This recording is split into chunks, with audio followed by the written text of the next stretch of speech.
Bonjour chers amis, bienvenue sur la chaîne d'Iluti Investissement, c'est Aurélien. Aujourd'hui, nous allons parler des murs commerciaux, des locaux commerciaux et plus précisément de la sélection de ceux-ci, de l'emplacement, du choix de la ville, bref, tout ce qu'il faut dans cette vidéo pour que vous compreniez mon process personnel lorsque je choisis des locaux commerciaux. Avant toute chose, je vous rappelle que vous pouvez toujours vous abonner, activer la petite cloche et puis dans la description de cette vidéo, vous avez l'accès au Telegram, etc., etc., à tous les autres réseaux sur lesquels je suis présent. On va donc parler des locaux commerciaux. Pourquoi les locaux commerciaux? C'est déjà la première question à laquelle il faut répondre. Vous l'avez constaté si vous faites de l'investissement immobilier depuis un certain temps. Aujourd'hui, la situation s'est quand même considérablement tendue. Pourquoi? Première raison, il y a de plus en plus d'investisseurs sur le marché. Il y a beaucoup de vidéos, il y a beaucoup de formations. Il y a beaucoup de gens qui recherchent à investir et à acheter des locaux à usage d'habitation. Preuve en est de toutes les statistiques qui sortent chez les notaires. De plus en plus de gens investissent dans l'immobilier. Et donc ça tend le marché. Dans le marché, et les prix ne cessent d'augmenter. Vous l'avez vu depuis 3 ans, les prix ont considérablement explosé. L'investisseur immobilier qui veut continuer à investir et tout en cherchant de la rentabilité doit donc se diversifier. C'est pour ça que je vous ai fait une première vidéo qui était la vidéo autour des hébergements atypiques. C'est pour vous montrer d'autres façons d'investir dans l'immobilier et notamment dans les hébergements atypiques. C'est une excellente source de diversification. Une autre source de diversification qui nécessite là aussi de plus se professionnaliser. Et de toute façon, c'est toujours comme ça. Quand il y a de plus en plus d'acteurs sur le marché, ceux qui réussissent, ceux qui sont successful, sont ceux qui se professionnalisent. Et donc, un des moyens pour se diversifier sont donc les murs commerciaux. Les murs commerciaux, les locaux commerciaux, ils vont avoir plein d'intérêts. Le premier intérêt, c'est que on va avoir une solidité dans le locataire, puisqu'on a un locataire professionnel qui est là pour plusieurs années et qui ne peut pas se désengager de son local du jour au lendemain. Mieux, il a plutôt intérêt à revendre son fonds de commerce. Et dans le fonds de commerce, on va trouver le droit au bail, on va trouver le bail commercial, ce qui fait que c'est à lui de chercher son locataire s'il veut vendre son fonds de commerce. Donc, en termes de gestion, c'est vraiment cool pour le propriétaire, ce qui nous permet là aussi d'aller chercher des rentabilités plus intéressantes comparativement au temps qu'on va y passer. Il y a moins d'acteurs, c'est un marché qui est un peu plus spécifique, qui est un petit peu plus technique, et cette technicité est une barrière à l'entrée qui nous avantage, nous, les gens qui continuons à investir et qui cherchons toujours eh bien, de la rentabilité et puis à évoluer et à progresser dans le monde de l'investissement. Je vais passer sur l'écran, mais juste avant, pour vous parler de cette étude de marché, je voulais vous dire que cette étude de marché va venir dans le dossier bancaire. C'est-à-dire que vous allez l'ajouter, agrémenter le dossier bancaire d'une étude de marché telle que je vais vous la présenter, puisque c'est mon process à moi. Et ça va solidifier considérablement votre demande de prêt. Première chose sur l'étude de marché. Deuxième chose sur l'étude de marché, cette étude de marché, vous devez la faire que vous soyez ou non propriétaire exploitant. C'est-à-dire que vous pouvez être propriétaire sans exploiter, vous pouvez être propriétaire dans une SCI par exemple et exploiter dans une SARL ou une SAS.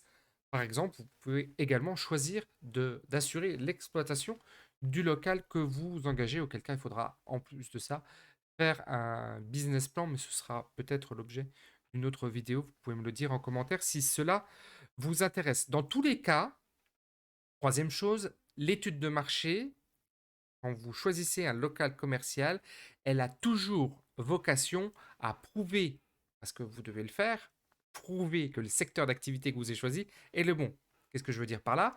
Quand vous avez un local commercial, vous achetez le local commercial, vous n'allez pas dire bah, je verrai bien s'il y a un locataire qui vient. Ça ne marche pas comme ça. On va plutôt cibler un secteur. On va démontrer que le secteur qu'on a ciblé va être le bon. Si je choisis d'acheter un local commercial en vue de faire une supérette, en vue de faire un salon de thé, en vue de vendre des cookies, en vue de créer un coiffeur, en vue de lancer un bar tabac, etc., etc., etc., eh ben, je vais devoir le démontrer. Mais avant, je vais devoir sélectionner le secteur d'activité qui va être concerné par ce local commercial. Encore une fois, on n'ouvre pas à tout vent en disant on verra bien qui vient. Non, on dit là-dedans, il y aura une supérette. Là-dedans, je vais choisir tel ou tel type d'activité. C'est véritablement la plus grande erreur, je pense, que font les investisseurs dans les locaux commerciaux, c'est de ne pas choisir. Et nous, on va choisir et on va démontrer aux banquiers que c'est tout à fait plausible et probable d'aller dans ce type d'activité. Voilà, on va passer sur l'écran. Ce que vous devez véritablement comprendre dans cette étude de marché, c'est que l'on va démontrer par l'exemple que l'emplacement et l'activité que l'on a choisi, eh bien, ça s'implémente très très bien. Pour ce faire, on va s'appuyer sur plusieurs données. La première des données, c'est la dynamique démographique. La dynamique démographique. Je vous ai pris comme exemple la population de Besançon. Quand on regarde les dynamiques démographiques à Besançon, on s'aperçoit qu'on est plutôt en dents de scie, c'est-à-dire que on a été en baisse pendant un certain temps et puis après en hausse. Alors, vous allez me dire, on passe de 117 à 115. Oui, mais quand même, c'est quand même des données qui sont importantes. En tous les cas, on stagne, si on devait dire autrement. On n'est pas dans une dynamique vraiment de croissance très positive. Je vous ai pris en parallèle les données sur Angers. Et sur Angers, vous voyez que l'on est dans une dynamique positive, légèrement positive, mais quand même, on passe de 147 à 154, ça n'est pas rien, sur cette ville. On peut voir également une deuxième donnée, c'est la donnée de la densité de population. On voit qu'on a une densité de population de 3618 vs 1795 pour Besançon. La troisième donnée que l'on va utiliser, ça va être la donnée de l'âge, la pyramide des âges. Et plus particulièrement, les populations plutôt jeunes quand on choisit une activité pour les jeunes et les populations les plus seniors pour les activités les plus seniors. On pourrait imaginer par exemple d'ouvrir un magasin de manga. Et donc si j'ouvre un magasin de manga, je vais m'appuyer sur des villes qui sont plutôt dans des dynamiques jeunes. Exemple sur Besançon, 28,8.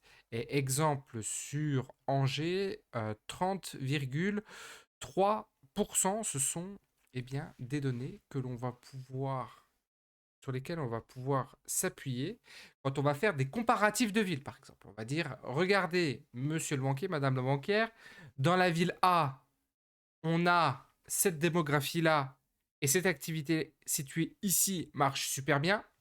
Et dans la ville que moi je projette, dans laquelle je projette d'acheter mon local, il y a exactement la même chose, mais on n'a encore pas cette activité. Et donc, si on l'implante, on aura normalement le même chiffre d'affaires, la même activité, la même croissance que dans la ville A. Ensuite, on va s'appuyer sur Google Street pour visualiser un petit peu ce qui se passe dans la ville depuis un certain temps et puis comment sont placés les différents acteurs. Donc dans cette ville-là, par exemple, si j'ai décidé d'implanter une activité de brunch, parce qu'encore une fois, j'ai choisi le brunch, je peux voir que sur la ville de Toulon, par exemple, il y a différents types de brunch. Donc qu'est-ce que je vais faire? Si je souhaite m'implanter quand même à Toulon, je vais regarder si tous ces brunchs, comment ils tournent, comment ils fonctionnent. Et pour ce faire, je vais m'appuyer sur société.ninja, par exemple, ou société.com, et je vais regarder les chiffres d'affaires. Je vois que, par exemple, pour Jean Graines de Café, là, qui est à Toulon, le chiffre d'affaires en 2017, il était que de 31 000. Et puis, si on vient en 2021, on est à peu près au double. Il me semble qu'on était à voilà, 62 000. Donc, on voit qu'on a des chiffres d'affaires qui sont assez petits. Tout ceci pour dire quoi? Pour dire que je ne vais pas pouvoir mettre 20 000 euros de loyer par an sur une activité qui ne dégage à peine 62 000. Cette activité de brunch, par exemple, Jean Graines de Café, je vais aller la voir, je vais la regarder plus précisément, je vais regarder un petit peu les photos, à quoi ça ressemble, mais il y a quelque chose d'autre que je vais faire et qui va eh bien, m'intéresser dans les photos, c'est d'aller voir, ici en cliquant sur la photo, vous allez dans Street View, et évidemment c'est d'aller voir le Street View. Le Street View, il va nous donner eh bien, différents éléments. Donc là, on a l'étape de la fontaine. Donc je ne sais pas où est-ce qu'il est, le Jean Graines de Café, là. Il n'est pas là. Je ne sais pas où il est, mais il est peut-être quelque part. En tous les cas, vous allez les chercher. Et puis, vous allez regarder les activités à côté. Vous allez regarder ce qu'on appelle les activités connexes. Évidemment, si j'implante un salon de thé, il faut que les magasins de vêtements marchent bien à côté. Donc, je vais faire tout ce travail et je vais étoffer mon étude de marché par ces éléments-là. il y a quelque chose d'autre aussi que je vais regarder, c'est à quoi ressemblait en 2018. Est-ce qu'en 2018, j'avais ou pas les mêmes activités? Puis là, 2016, mais des fois, on peut remonter beaucoup plus loin. Et en 2016, est-ce qu'on était encore sur... Est-ce qu'il y a une certaine stabilité ou est-ce que ce commerce-là, bon, bah, il a été vide pendant très longtemps, puis maintenant, en 2019, il est toujours vide. Donc, vous voyez, ça, c'est un élément négatif, par exemple, de voir que ce local-là, il bouge pas depuis un certain temps. Alors, il y a peut-être des raisons qui sont autres que l'attractivité commerciale du lieu, mais dans tous les cas, c'est des éléments qui sont quand même assez importants de creuser et de regarder un petit peu ce qui se passe dans la rue et de pouvoir le montrer. Ça montrera votre sérieux et votre compétence euh, dans ce cadre-là. Vous voyez, là, je vous ai pris une autre ville avec plus de... On peut remonter jusqu'à 2 minutes et vous voyez que des fois, on a même plusieurs années. Et donc là, vous voyez, par exemple, la Planète R qui est en face de nous, il existait en 2016 et on s'est rendu compte qu'en 2013, il était encore là. Donc en fait, il est là depuis assez longtemps, mais avant, en 2008, on avait un traiteur. Et on voit que dans cette rue, le Damar, il est là depuis 2008 jusqu'en 2021. Lui, il est là depuis 2008 jusqu'en 2021. Et lui aussi. Parce que là, 2008-2021, j'ai toujours le Damar, j'ai toujours Lucien. Lui, il a changé et lui, c'était le fleuriste et c'est un autre fleuriste, mais ça n'a pas changé. Donc il y a quand même une certaine stabilité dans cette rue, mais il n'y a pas de dynamique de renouvellement, de changement. C'est aussi des choses que vous allez implémenter, parce que l'étude de marché est aussi là pour confirmer votre intérêt sur le lieu que vous avez présélectionné. Et là, pareil, je vais regarder aussi son chiffre d'affaires à lui, son chiffre d'affaires à lui, son chiffre d'affaires à lui, son chiffre d'affaires à lui pour voir un petit peu dans quel secteur je me positionne.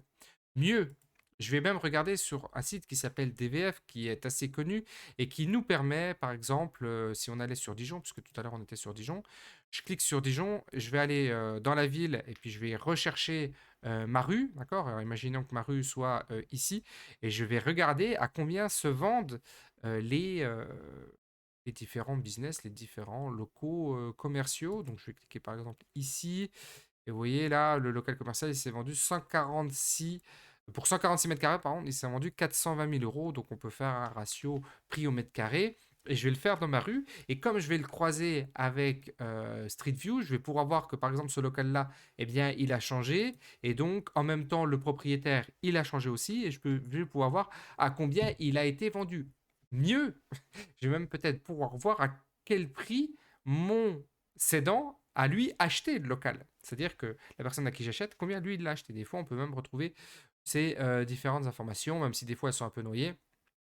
Là, on voit qu'on est plus cher parce que la rue est plus commerçante. Et puis des fois, bah, c'est l'immeuble complet. Donc là, on n'a pas le détail. Maintenant qu'on a compris ça, comment on va démontrer que l'activité que l'on projette dans la rue, dans le local précisément, est véritablement quelque chose d'intéressant et qui est finançable parce que l'activité économique qui est derrière, elle, est soutenable. Si par exemple on projette une activité de cookies, on se dit tiens, dans ce local-là, je souhaiterait mettre des cookies, eh bien, on va pouvoir s'appuyer sur des réseaux de franchise, soit pour mettre un réseau de franchise à l'intérieur, soit pour agréger des données. Dans tous les cas, vous pouvez toujours vous renseigner sur un peu les grands ratios, par exemple, quel est le loyer maximum payé par les différentes enseignes et franchises de cookies. Vous pouvez également regarder à travers société.com, société.ninja, les cookies qui sont implantés dans des villes, des magasins de cookies, des boutiques de cookies qui vendent des cookies qui sont implantés dans des villes similaires à la vôtre et vous avez cette similarité démontrée encore une fois par ce que l'on a vu là, hein, c'est-à-dire les données démographiques, c'est-à-dire que j'ai une ville par exemple, je vais prendre Besançon, si à Besançon il y a quelque chose que dans une autre ville qui est similaire en nombre d'habitants, en population, etc., etc., CSP, etc., si vous avez quelque chose de similaire mais que dans cette ville-là, ça n'existe pas, par exemple, les trucs de cookies, vous allez dire, je vais pouvoir l'implanter. Vous allez prendre les données à Besançon pour les mettre dans la ville B, comme je vous l'ai expliqué, avec la ville A et B tout à l'heure. Mais là, on a Miss Cookie, vous voyez, on voit qu'ils sont implantés. Par exemple, là, ils sont implantés dans des villes. Bah là, on est à Valence et on pourrait regarder, par exemple, à Valence, quels sont les types de magasins qui sont juste à côté. Donc ici, je ne sais pas si on peut le voir, bah, on a une pharmacie, donc à proximité d'une pharmacie, même si les pharmacies, il y en a un petit peu partout. À côté d'un tribunal, ok. À côté d'un site culturel, deux sites culturels même. Ok. Bon, et en tout cas, on va regarder. Bah, on a le Yves Rocher. Donc, vous voyez, on regarde euh, quels sont les commerces connexes et est-ce qu'on va pouvoir les retrouver. Vous voyez, le Carrefour City, un Carrefour City qui est pas très loin, un Sephora, une Micaline. Donc voilà, on va pouvoir prendre ça. On va le faire pour plusieurs activités, hein, avec plusieurs enseignes différentes. Donc, vous avez la fabrique des cookies, vous avez le site Emily's and the Cookie, d'accord. Et donc, eux aussi vont pouvoir vous donner des éléments si vous souhaitez être franchisé. Et puis, ils ont également des adresses. Et donc, vous voyez un petit peu où est-ce qu'ils peuvent être implantés. Donc, Antibes, c'est en ville, Lille, c'est en ville, mais des fois, ils sont implantés aussi dans des aéroports ou dans des centres commerciaux. Et donc là, on élimine puisque c'est pas la même zone géographique et c'est pas le même bassin économique. Vous pouvez le faire aussi avec les salons, donc les salons de coiffeurs. Donc la barbe de papa, par exemple, en est un. J'aime beaucoup, moi, l'enseigne Naturalia parce que Naturalia est une enseigne qui est implantée dans des villes ils sont plutôt dynamiques avec CSP+, voilà, c'est du bio et donc il y a des études de marché qui sont sérieusement faites par ces gens-là. Et donc, si vous voyez qu'il y a une activité, que vous êtes à côté d'un Naturalia, par exemple, et que vous avez le local, eh ben, vous allez pouvoir regarder toutes les activités qui sont autour des Naturalia dans les autres villes, puisque c'est quasiment à chaque fois les mêmes dynamiques. Et vous pourrez eh bien, regarder, là par exemple, on est à Nice, je crois. Et donc à Nice, on est implanté ici, on peut regarder un petit peu les activités qui sont à côté, mais en tout cas, ces gens-là font les choses correctement et pour vous le prouver, pour vous en convaincre, vous pouvez regarder cet article de 20 minutes et vous allez voir que les Naturalia Bio C'est Bon, Biocop, ils décident de s'implanter dans tel ou tel quartier avec un process qui est assez travaillé. Et donc, on a des remontées d'associations, d'associations de quartier, des gens qui demandent ça, par exemple. On a des études sur l'évolution des quartiers. Donc, vous voyez, le Google Street, vous pouvez l'utiliser comme ça. Comment le quartier, il a évolué. Ils ont plusieurs outils. Nous regardons les opportunités qui se présentent. Nous vérifions qu'elles correspondent à une clientèle, car pour s'intégrer dans un quartier qui a une sensibilité bio. Donc, sur le terrain, parlant des habitants. Et ils parlent notamment avec les habitants. Ils font des études en one-to-one. Ils échangent avec les habitants. Vous avez des études aussi qui sont basées sur le géo-marketing. Donc voilà, vous pouvez faire ce travail-là. Je vous ai dit aussi, vous avez Lush aussi, Lush qui s'implante dans certains endroits. Donc voilà, si vous avez une cohérence encore une fois, des boutiques qui sont connexes à la vôtre, vous allez pouvoir travailler de cette façon-là. Voilà, chers amis, comment on construit une étude de marché. Donc là, c'est un travail qui est assez long, d'accord? Vous devez y passer beaucoup de temps sur l'étude de marché parce que c'est ça qui va renforcer votre propre certitude et votre propre conviction. Et quand vous avez beaucoup de certitude et beaucoup de conviction, c'est beaucoup plus facile de convaincre un financeur, par exemple, de vous suivre. Vous, et c'est quelque chose que je vous recommanderais, c'est déjà de projeter un locataire, peut-être d'avoir des prises de contact avec le locataire en lui disant, moi j'investis dans le local et toi tu seras locataire de celui-ci. C'est quelque chose qui renforce considérablement votre crédibilité auprès du financeur. Cette étude de marché, elle est sectorielle. Donc, si vous avez des données sectorielles du secteur, des choses qui sont un peu plus macro, qui ne sont pas destinées que sur la ville, c'est aussi également bon à prendre. Retenez dans tous les cas que ce que je vous ai fait là, c'est pas exhaustif, mais ce qui doit ressortir de cette vidéo et du message que je souhaite vous faire passer, c'est que vous devez démontrer par A plus B que le local et l'activité à cet endroit-là, c'est véritablement top et vous devez le démontrer par l'exemple d'autres. Si l'investissement dans les locaux commerciaux, dans les murs commerciaux est quelque chose qui vous intéresse, je suis toujours très heureux de co-investir à vos côtés. Vous pouvez toujours me contacter, on verra si on peut ou pas travailler ensemble. Je vous dis à bientôt, ciao.